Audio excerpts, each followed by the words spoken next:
ziua și bine ați venit. Să-mi spuneți dacă sunteți gata, așa putem să începem.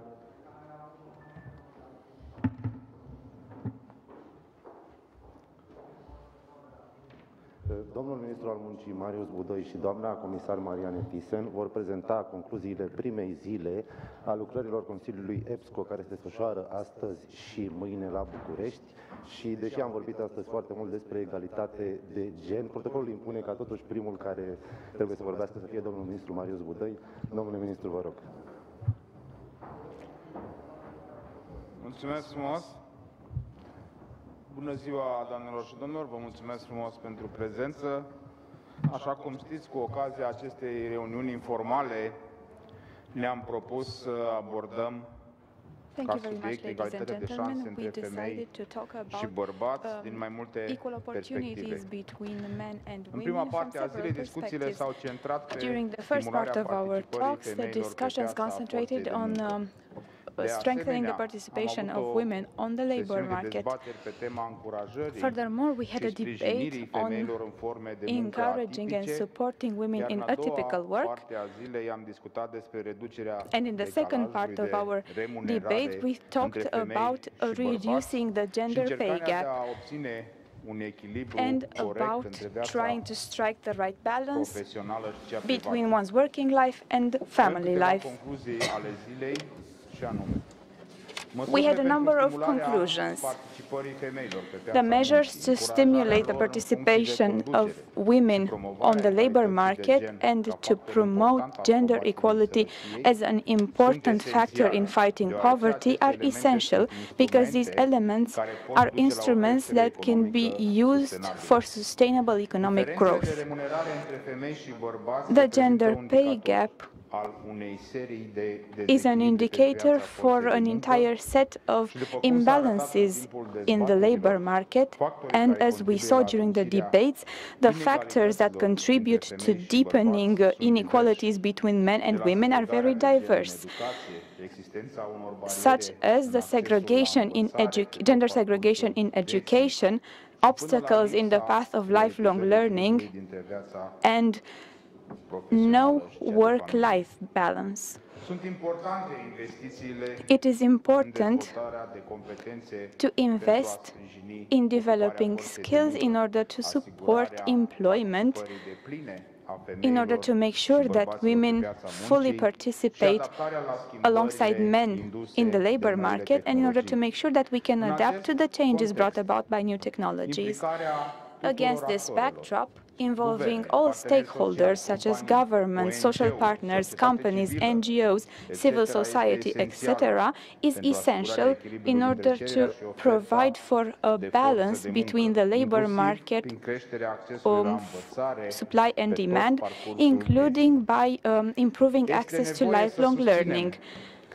We have to support an increase in the employment rate of women, and in order to do this, we need to have an integrated approach to the barriers against which women come up in today's society. Statistics have showed us that at a European level, the share of women with higher education is higher than that of men.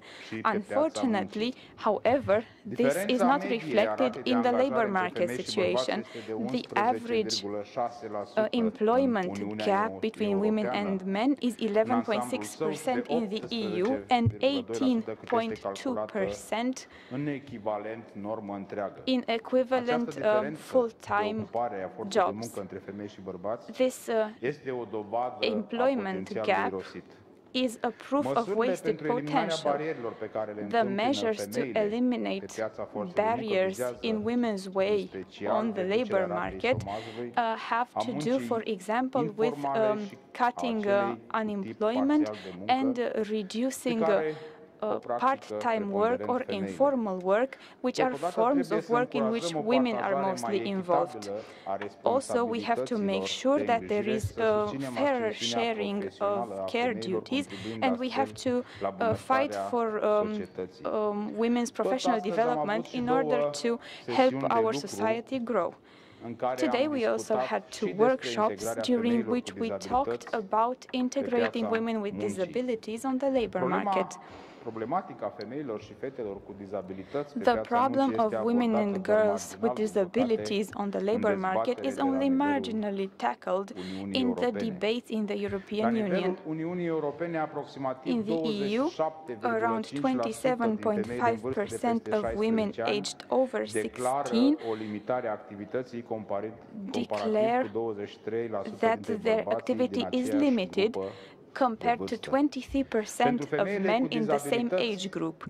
For women with disabilities, the low rate of access to training and education, as well as the lack of opportunities of access to the labor market, lead to a lack in skills and professional development. Eurofound data has showed us that in 2016, the employment rate of women with disabilities was only 45.9%, and that is lower than that of men, which was 50.6%. As a result, and a general conclusion, I think it is necessary to make sure that global policy is transposed at national level by strengthening public policies for women with disabilities, so that we can significantly reduce the inequalities with which women with disabilities are faced in all areas of their public and private life. Furthermore,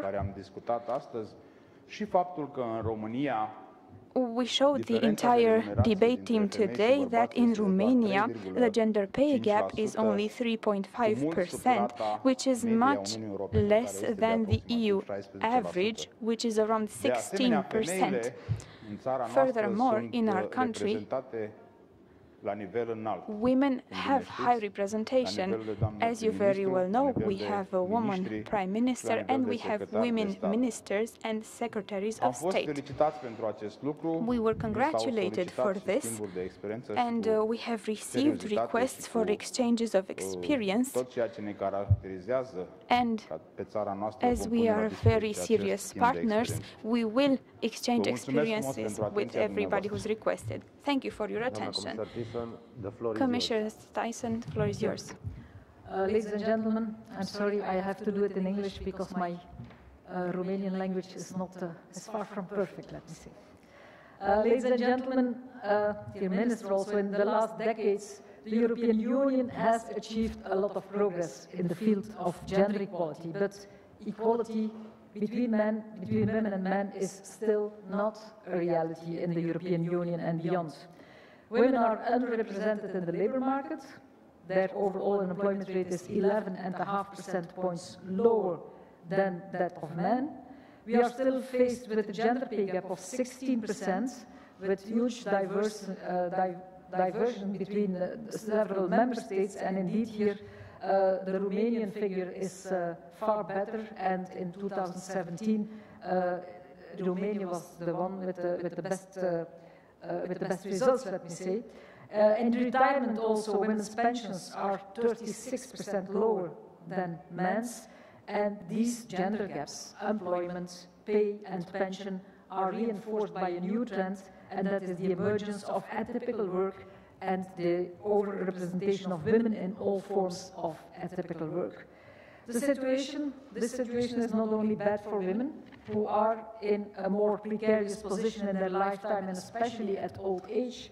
It's also bad for our society as a whole, because there is an economic loss due to the gender employment gap that is estimated at 370 billion euro a year. That means 2.8% of the European GDP.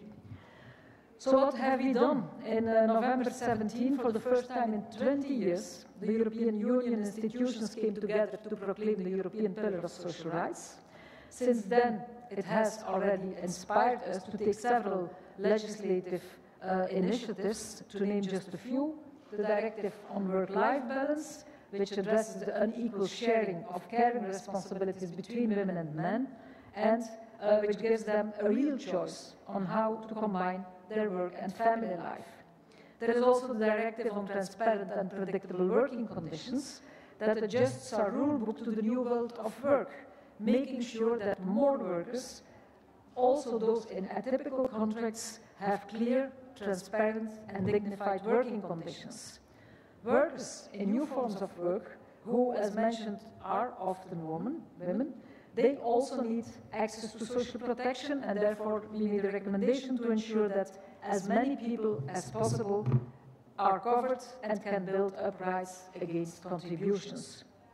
Beyond legislative initiatives, we monitor the social and employment situation of women through our European semester. In 2018, 8 member states of the Union received recommendations to improve women's participation in the labour market. And in November 2017, the Commission adopted an action plan on tackling the gender pay gap. In cooperation with member states and with our stakeholders, we are addressing the root causes of the gender pay gap. Measures including combating segregation in occupations and sectors, tackling stereotypes, and ensuring proper enforcement of the equal pay principle. And just recently we have launched an open public consultation to get new ideas for the future. Finally, with our European Social Fund, we have invested €2.2 billion in gender equality since 2014. As we are reflecting on the future of Europe, gender equality and women's empowerment should be at the core of this debate. They are also essential for achieving the 2030 Sustainable Development Goals we all committed to, and I would therefore like to thank the Romanian Presidency for having chosen this topic as the main topic of our discussion at this informal EPSCO Council. Thank you very much. Dacă aveți întrebări, dar vă rog întrebări în legătură cu If you have evenimentul, questions naționale concerning this event, you can ask the national questions later. So if you have questions, please introduce yourselves and say to whom you are directing your question. So there are no questions. Thank you. Thank you. Mulțumim frumos.